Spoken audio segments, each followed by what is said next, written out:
नमस्ते, आप सभी का स्वागत है मेरे चैनल में चिराग एस्ट्रोलॉजी। और हम बात कर रहे हैं नीच राशि में मंगल जो चल रहे हैं उनकी। और ये काफ़ी समय हो गया 20 अक्टूबर से लेके अभी वो नीच राशि में, और काफ़ी लंबे समय तक वो नीच राशि कर्क में रहेंगे। हम वृश्चिक राशि और लग्न के लिए बात करेंगे, Scorpio moon sign and ascendant.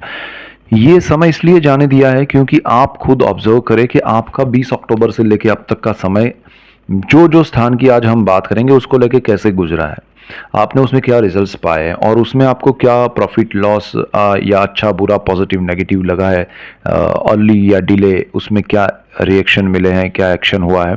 So everything you have to now observe. ये मैंने एक आपके लिए एक क्या कहें कि सिस्टम अप्लाई किया है, या एक आपको समझाने के लिए कि ये समय में आपने क्या, और वो कमेंट्स में आप लिखिएगा, उस शेयर कीजिएगा आपके जो भी अनुभव है ये 20 अक्टूबर से लेके। और इवन कुछ लोगों को 18 अक्टूबर, 19 अक्टूबर, 20 अक्टूबर, 21, 22 अक्टूबर को भी रिजल्ट्स मिले होंगे।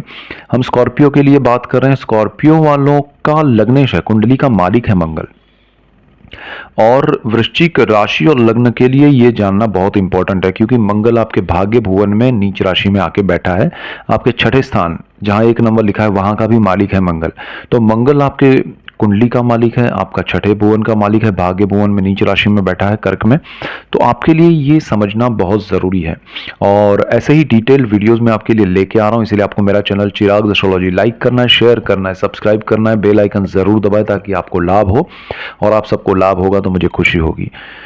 मंगल देखिए आपके भाग्य भुवन में नीच राशि में बैठा है, उसका मतलब यह है कि आपको भाग्य का सपोर्ट नहीं मिलेगा। भाग्य से जो आपको लाभ मिलना चाहिए, जो आपको भाग्य का एक पुश मिल रहा था अब तक काफ़ी समय से, भाग्य का मतलब यह है कि आपको जो चीज़ें पता नहीं है सडनली आपके लिए झोली में आके गिरती हैं, अच्छी होती है, आपको सपोर्ट मिलता है, आपको कहीं से कुछ बेनिफिट होता है, वो आपका भाग्य है। अब भाग्यवश आपको जो अच्छी चीज़ें मिली है वो आपके लिए रुकावट क्रिएट कर रहा है मंगल। यानी कि आप जो स्पीड में जा रहे हैं अपनी मेहनत से, और उसमें आपको अचानक से कोई और लाभ मिल गया तो वो भाग्य था, लेकिन अब आपकी मेहनत से ही आप आगे बढ़ेंगे। भाग्य यहाँ सपोर्ट कर रहा था वो नहीं होगा। तो इसमें ये नहीं है कि आप मेहनत करेंगे उसका लाभ नहीं मिलेगा, भाग्य का सपोर्ट सिर्फ नहीं मिल रहा है। तो ठीक है, आप किसी धर्मस्थल पे जाना चाहते थे या जाना चाहते हैं तो ये समय में उसमें रुकावटें आएंगी। आपकी कुछ मन्नतें हैं, आपकी कुछ ऐसी मान्यताएं हैं कि आप स्पिरिचुअलिटी में आगे बढ़ना चाहते हैं, आप उसमें कहीं कुछ प्लेसेस है जहां आप जाना चाहते हैं लेकिन नहीं जा पा रहे हैं, तो that is because of Mangal now. तो वो चीज़ है, ये पिता का भी स्थान है। तो पिता के लिए अगर आप कुछ करना चाहते थे, पिता के साथ जुड़ना या उनको लेके कहीं धार्मिक यात्राओं पर जाना चाहते थे, तो ये सारी चीज़ें आपके साथ नहीं हो रही है। तो दिस इज़ बिकॉज ऑफ ये मंगल जो कि कर्क में आया है, कैंसर में, और आपका लग्नेश है। आपको मेंटल स्ट्रेस होता है इन सारी बातों से। फर्स्ट हाउस का मालिक है ये। आपको होता है कि क्यों नहीं हो रहा है, ये चीज़ें मैं करना चाहती हूँ, मैं करना चाहता हूँ लेकिन हो नहीं रहा है, तो आपको भाग्य ने कहीं ना कहीं रोक के रखा है। ठीक है, ये मंगल की वजह से। दूसरा आपका ये जो स्थान के हिसाब से अगर हम देखें तो मंगल आपके प्रथम भाव का, कुंडली का मालिक है। और फर्स्ट हाउस हमारे माइंड के थॉट्स है, हमारा साइकोलॉजी है, हमारा थॉट प्रोसेस है। और हम जो निर्णय लेते हैं वो हमारे विचारों से लेते हैं। हम उसमें जो भी चीज़ें सोचते हैं उसके अनुरूप चलने की कोशिश करते हैं। तो उसमें आपको ये मंगल थोड़ा नेगेटिविटी भरेगा थॉट्स में। आप हर चीज़ को नेगेटिव वे में सोचेंगे। देखिए, हर चीज़ का प्लस माइनस सोचना अच्छा होता है, ज़रूरी होता है, लेकिन सिर्फ नेगेटिव सोचना, ज़्यादा हो जाना, वो इम्बैलेंस हो जाना, तो फिर वो उन चीज़ों को अच्छा होते हुए भी आप नहीं कर पाते हैं, या उसको डिनाई करते हैं, या आप उसको अवॉइड करते हैं। तो आपके लिए अच्छी चीज़ें भी नेगेटिव हो सकती है आप ही के थॉट्स की वजह से। सो बी केयरफुल कि हमें ऐसा नहीं करना है। हमें जो लग रहा है उसको हम शेयर करें अगर दूसरों के साथ, हमारे जो भी करीबी है, हमारे दोस्त हैं, फैमिली मेम्बर्स हैं। अच्छा, यहाँ पर मंगल आपको क्योंकि स्पीड का प्लैनेट है, अग्रेशन का प्लैनेट है, वो आपको एक तो आपका स्वभाव वैसा है, और फर्स्ट हाउस का मालिक आपकी कुंडली का मालिक है, और ये चीज़ें हो रही तो आप और ज़्यादा अग्रेसिव वे में, कोई आपको आपको राय देगा, सलाह देगा, तब भी आप नहीं मानेंगे। आप उसको भी ओवरटेक करेंगे या उसको ओवररूल करके जाएंगे, आप उसको अवॉइड करके जाएंगे, तो अगेन आपको वहाँ ज़्यादा तकलीफ होगी, ज़्यादा लॉस होगा।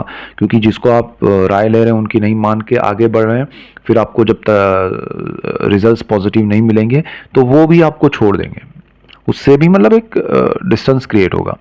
सो बी केयरफुल, बी क्लियर कि मुझे ऐसे नहीं, ऐसे चलना है ये सिचुएशन में, अपने गुस्से को कंट्रोल करना है। और उसके लिए मुझे मेडिटेशन, प्राणायाम, योगा, मन शांत रखने के लिए जो भी जिनको भी मैं बिलीव करूं उनका पूजा पाठ अर्चना करूं, ज़्यादा करूं। सो ये रेमेडी है। मंगल आपका छठे भाव का मालिक है। छठा भाव जो है रोग, ऋण, शत्रु और जॉब का है। हो सकता है भाग्य से मिला हुआ जॉब आपका जा सकता है। भाग्य से आपको जो भी चीज़ें मिली है वो अभी आपके लिए हो सकता है उसमें कमी आए, छूट जाए। अच्छा, आपकी मेहनत से जो मिला है उसमें ऐसा नहीं होगा। अच्छा, आपको छठे भाव का मालिक होकर भाग्य में जो आपको जॉब में जो भी इंक्रीमेंट, प्रमोशन मिलने थे उसमें थोड़ी रुकावट आ सकती है, लेकिन उसका नेगेटिव रिजल्ट नहीं मिलेगा। जो आपने मेहनत की है उसका रिजल्ट ऐसा नहीं होगा कि भाई वो चला गया। हाँ, आपको जब जो मिलना चाहिए ये समय में वो नहीं मिलेगा। और मंगल कर्क में है जनवरी में, फिर वो मिथुन में जाएगा 1 डेढ़ महीना, और फिर वापस कर्क में आ रहा है। तो उसके ट्रांजिट थोड़े लंबे चलने वाले हैं कर्क में, तो उसका इफेक्ट आपको समझते रहना पड़ेगा। यहाँ पर आपका रोग का स्थान है, आपको कोई बीमारी है, तकलीफ है, उभर कर सामने आएगी, उसका इलाज करने में ध्यान देना है, ओपिनियन लेके चलें। क्योंकि अगर आपने ओपिनियन नहीं लिए तो फिर वो चीज़ आपके लिए प्रॉब्लम क्रिएट करेगी। आप बिना सोचे समझे जंप करेंगे किसी भी चीज़ में तो वो आपको फिर थोड़ा स्ट्रेस देगी, या फिर आपके रिजल्ट सही दिशा में ना हो, ऐसा हो सकता है।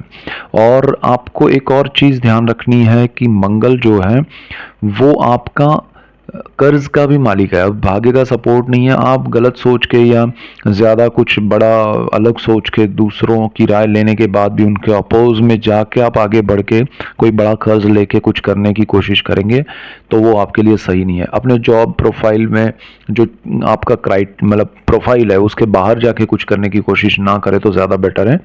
और आपको नेगेटिविटी समझ में आनी चाहिए, आपके आसपास के लोगों में या आपके अंदर या बाहर कहीं भी। आपको उस नेगेटिविटी को समझना है, उसके साथ एक इनर वे में लड़ना है। ऐसा नहीं कि किसी के साथ लड़ाई कर ली, कोई हमें लग रहा है कि ये सही नहीं है हमारे लिए, तो पॉलिटिक्स हो या कुछ भी हो, बट हमें खुद को उसमें कैसे संभालना है वो समझना है। अगर आप हर किसी से उलझने गए या एक्शन रिएक्शन में गए तो आपको बहुत ही ज़्यादा लॉस होगा, बिकॉज मंगल आपका लग्नेश भी अग्रेसिव प्लेनेट है, और छठे भाव का अग्रेशन ही आपको ख़त्म कर देगा। आपका अग्रेशन आपको लॉस कराएगा। सो बी केयरफुल। बहुत अच्छा भी है मंगल का ये यहाँ भाग्य में नीच राशि में होना। क्या अच्छा है वो भी हम समझेंगे। मंगल आपके 3 स्थानों पर दृष्टि करता है। एक तो आप जहाँ है मंगल भाग्य में, वहाँ से चौथी दृष्टि उसकी पड़ती है, तो वो आपकी कुंडली के 12वें भाव पे पड़ती है। 12th हाउस व्यय और विदेश का है, मोक्ष का है। तो वो दृष्टि उसकी पढ़ना उतनी नेगेटिव नहीं है, लेकिन फिर भी मंगल की ये दृष्टि से आपको थोड़ा ध्यान ये देना है कि आपके रिश्तों में, आपकी शादी में कड़वाहट ना आए, प्रॉब्लम ना आए। दूसरी चीज़, आपको स्पिरिचुअलिटी से डिस्कनेक्ट करना। आप कुछ लोग ऐसे हैं कि बहुत ज़्यादा स्पिरिचुअल है, स्पिरिचुअल पाथ पे शुरू किया चलना, कुछ चल रहे हैं, कुछ आगे बढ़ रहे हैं, उनको अचानक से यहाँ ब्रेक लगेगा, उनको यहाँ रुकावटें लगेगी, अचानक से वो रूट डाइवर्ट भी करेंगे। एक होता है ब्रेक होके फिर आगे बढ़ना, यहाँ कुछ लोगों की पर्सनल चार्ट ऐसे रहेंगे कि वो उसमें से डाइवर्ट होके रॉन्ग ट्रैक पे भी चढ़ सकते हैं, तो वो भी ध्यान रखिएगा। विदेश जाना है तो थोड़ा कैलकुलेटिव मूव करें, थोड़ा ध्यान समझ के करें, वो ज़्यादा बेटर है। और आपका जो 12th हाउस है उसमें जो लोग विदेश में हैं उनको ज़रा ज़्यादा ध्यान देना है कि आपने अगर कुछ अप्लाई किया है वीज़ा के लिए, ग्रीन कार्ड के लिए या किसी और चीज़ के लिए, जो आपकी स्टूडेंट है, आप जाना चाहते हैं विदेश, तब भी आपको थोड़ा ध्यान रखना चाहिए कि वो शायद इस समय में थोड़ा आप जो सोच रहे हो उतना आसानी से नहीं होगा, लेकिन उतना नेगेटिव नहीं है 12th हाउस आपका, ठीक है। और खर्च को कंट्रोल में रखिएगा। आप किसी को दिखाने के लिए या गुस्से में या कुछ भी करें वो मत कीजिएगा। आपका सबसे अच्छा मंगल की दृष्टि योग बन रहा है, बिल्कुल सामने उच्च दृष्टि कर रहा है मंगल, जो कि आपका तीसरा भाव है, साहस पराक्रम का है, ब्रदर सिस्टर का है, public relation, HR, media, communication का है। तो उसमें आपका प्रोग्रेस होगा। जो लोग मीडिया में है, एचआर में है, जो लोग पब्लिक रिलेशन में है, ऐसे डिपार्टमेंट्स में है, जो लोग पब्लिक फिगर है, जो लोग स्पोर्ट्स में है, नॉन फेसिस हैं, उनके लिए ये मंगल और ज़्यादा प्रभाव क्रिएट करेगा। जो लोग अपने ब्रदर सिस्टर के साथ जुड़ के कुछ करना चाहते हैं या कर रहे हैं, तो उनको उनसे सपोर्ट मिलेगा, वो उनको सपोर्ट कर पाएंगे, तो वो एक अच्छा है। यहाँ मैं ये जॉइंट वेंचर में बिजनेस की बात नहीं कर रहा हूँ, ना ही बड़े साहस की बात करूँगा, लेकिन आप जो कर रहे हैं उसमें सपोर्ट मिलेगा एक दूसरे का, तो वो अच्छा रहेगा आपके लिए। तो यहाँ थर्ड हाउस जो है वो आपका पावरफुल है मंगल की उच्च दृष्टि से। आपने जो भी बड़े साहस किए उसमें भी आपको अभी अचानक से मंगल की वजह से सपोर्ट मिलेगा। गुरु की यहाँ नीच और वक्र दृष्टि है, सो बैलेंस हो रहा है, थोड़ा ध्यान भी रखना है। ईजी नहीं होगा, बट मंगल वहाँ बड़ा सपोर्ट कर रहे हैं आपको। अब तक जो अनईजी लग रहा है उसमें प्रॉब्लम्स चल रहे थे, तो वो कम हो जाएंगे और मंगल की वजह से बेनिफिट होगा। मंगल की एक और दृष्टि है बिल्कुल उसके पास वाले स्थान में, और वहाँ उसकी जो दृष्टि है वो आठवीं दृष्टि कहते हैं मंगल की। तो वो चीज़ आपके लिए शनि पर पड़ रही है वो दृष्टि, और शनि मार्गी हो चुके हैं, और उस पर शनि मंगल की दृष्टि से आपके सुख सुविधा में वृद्धि होगी। शनि वहाँ आपके लिए अच्छी स्थिति में है ऑलरेडी, वक्री स्थिति में थे तब भी अच्छे थे, अब मार्गी में भी अच्छे हैं। स्लो मोशन में रिजल्ट्स मिलेंगे, मैं उसके भी मार्गी के आपको वीडियोस दे रहा हूँ, सो डोंट वरी, उसको भी आप समझिएगा। और मंगल की इस दृष्टि से आपको ज़मीन मकान से, भूमि से ज़्यादा, देखिए एक होता है प्रॉपर्टी कंस्ट्रक्टेड, उससे लाभ होगा, लेकिन उससे ज़्यादा लाभ ज़मीन से होगा, भूमि से होगा, या भूमि से निकली हुई चीज़ों से होगा। तो वो एक समझ के चलिएगा आपको वहाँ क्या मिल रहा है क्या नहीं। दूसरा, माता के लिए अच्छा होगा, माता के साथ अच्छा आप कुछ उनके लिए कर पाएंगे। माता आपसे मिलना चाहती है, दूर है, या आप उनसे मिलना चाहते हैं, वो पॉसिबल बनेगा। सो ओवरऑल मंगल की दृष्टियाँ आपके लिए शुभ है, अच्छी हैं। स्थान के हिसाब से थोड़ा ध्यान रखें। बाकी शनि का डिटेल वीडियो में लेके आ रहा हूँ, और आपको मेरा चैनल इसीलिए चिराग एस्ट्रोलॉजी लाइक शेयर सब्सक्राइब करना है, बेल आइकन ज़रूर दबाएं ताकि आप सबको लाभ हो, और आप सबको लाभ होगा तो मुझे खुशी होगी। So that's it for today, keep watching Chirag astrology. Thank you for watching, God bless you and goodbye, thank you.